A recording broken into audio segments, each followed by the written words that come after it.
So basically, Belarus is a quite unique case, and it's pure information competition, or I would say information war, especially now at this point when street protests are not so visible, and they are taking place more in the form of regional and local marches.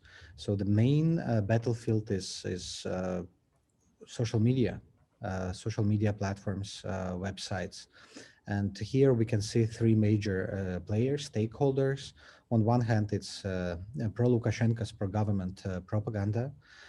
Second, it's the Kremlin's propaganda, which often duplicate Lukashenko's propaganda, but sometimes is also different.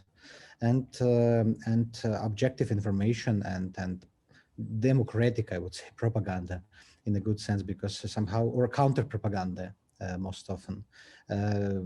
Sometimes we do not create our own narratives, but we have to defend ourselves from the narratives and from conspiracies used against us. And this is something which paralyzes our work.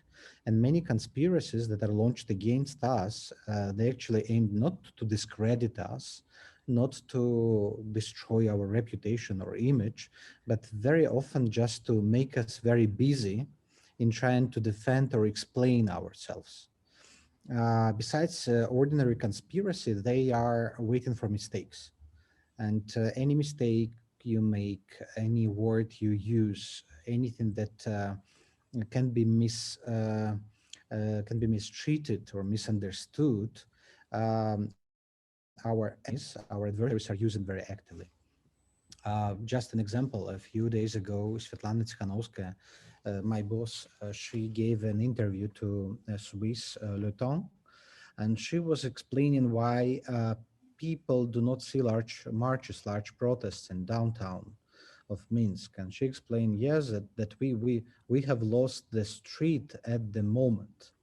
But because of violence, because of this, the street seems to not be, that it seems that we lost the street. So she basically explained why big marches are not visible, but the form changed.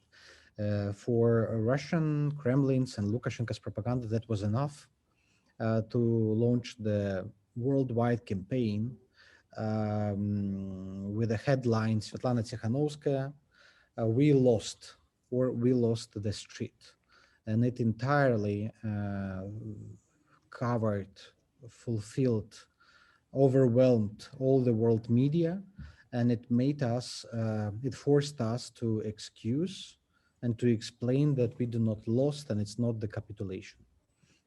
I will give you some basic conspiracies that are used in Belarus, but also were used in any other revolution in neighboring countries or in post-Soviet space.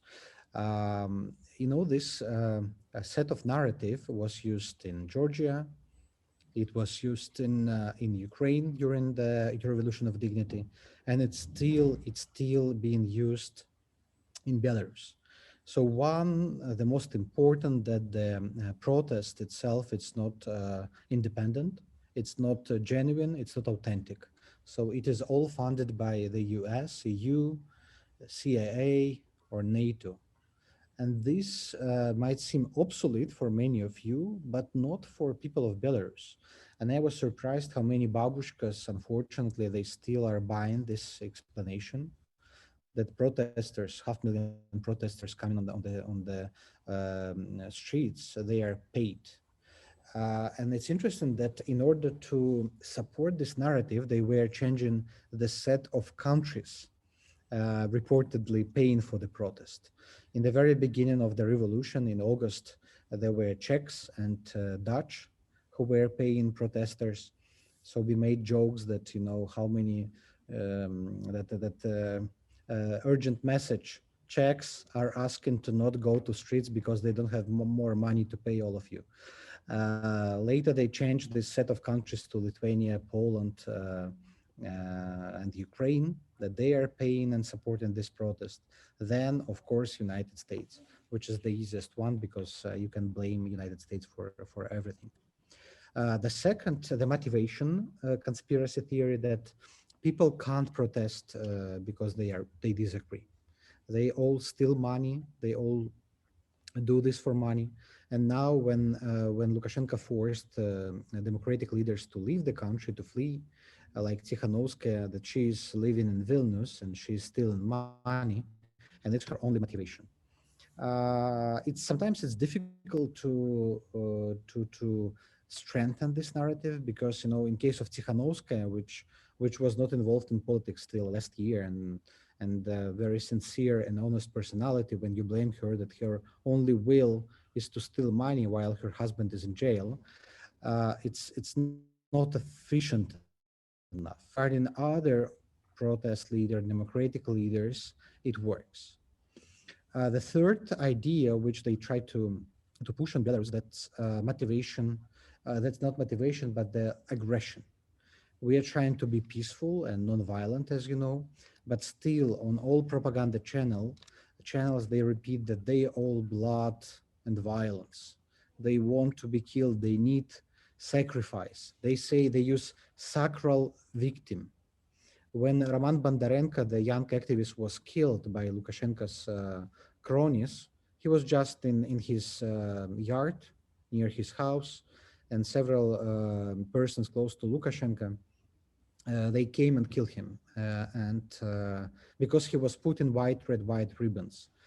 And later, propaganda blamed opposition leaders in Tsikhanouskaya that she killed him because she needed the sacral victim in order to mobilize people for protests.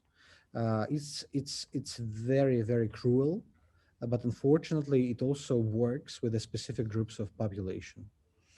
The force, it's about the context.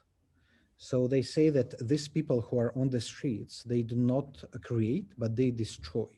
And the only thing which will remain after them is chaos and disorder. And this works with Lukashenko's propaganda, who repeats for 26 years that he's the only one guarantor of stability and peace in the country.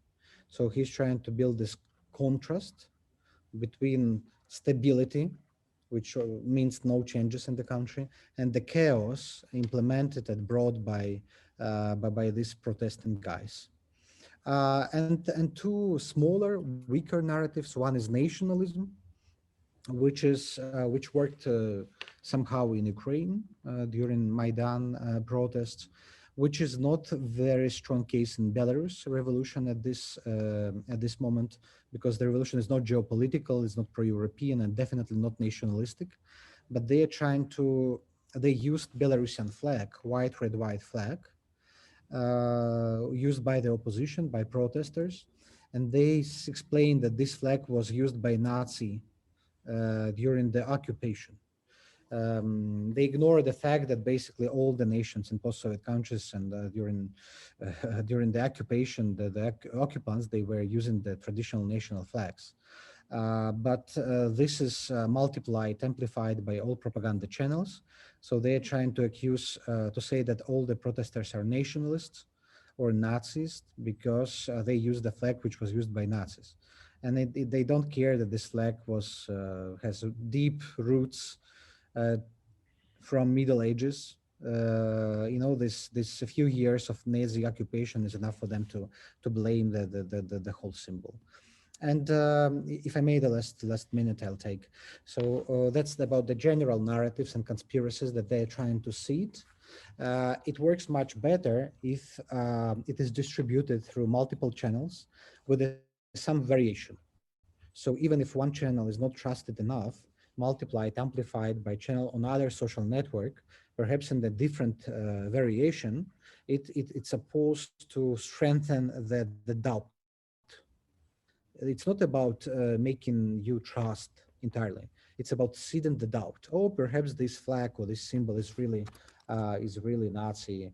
Or perhaps Tikhanovskaya, they often repeat that Sviatlana Tsikhanouskaya, she has citizenship of Israel and Lithuania, that she is Jewish, and they, on one side, they say she is Jewish, on another, she is Lithuanian, on the third, she is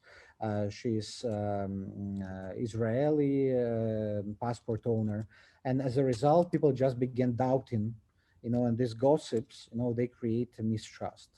And at the same time, being Jewish and Israeli passport owner, and the same time she is a fan of the Hitlerism and Nazism, and in these conspiracies, it actually goes together well. It's not excluding each other. I was hoping that these narratives, they don't work, and people have enough media literacy, enough media literate, but unfortunately I must say that it's still not the case. And it's not the case in Belarus, it's not the case in the region. People still are very, very eager to believe absolutely crazy, stupid stories and narratives.